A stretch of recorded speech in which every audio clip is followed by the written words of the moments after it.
সেই জন্য আপনাদের রুখে দাঁড়াতে হবে।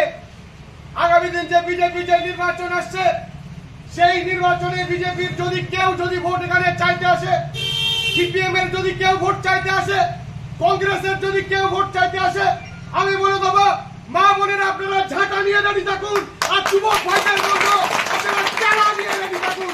ওদেরকে একেবারে এমন ভাবে মারতে হবে, বঙ্গোপসাগরে তাদেরকে তাড়িয়ে একেবারে এখান থেকে ফেলে বিদায় করতে হবে। তার কারণ কেন তাদেরকে মারতে হবে?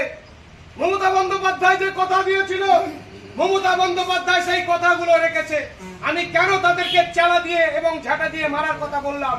এই কারণে বললাম, মমতা বন্দ্যোপাধ্যায় তিনি শুধুমাত্র একটা ছোট পশ্চিম বাংলা চালান, আর নরেন্দ্র মোদী সারা ভারতবর্ষ চালাচ্ছে। তিনি কি বলেছিলেন? তিনি যখন ক্ষমতায় এসেছিলেন তিনি বলেছিলেন প্রত্যেকটা গরিব মানুষের অ্যাকাউন্টে আমি 15 লক্ষ করে টাকা দেব। 15 লক্ষ করে টাকা আপনাদের অ্যাকাউন্টে দিয়েছে? জোরে বলতে হবে, দিয়েছে।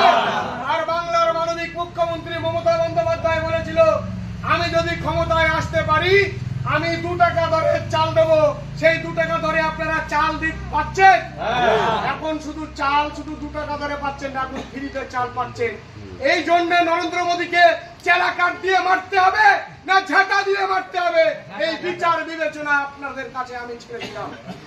আর সিপিএম, কংগ্রেস, আইএসএফ এরা নিজেদের পা ঠিক করতে পারছে না।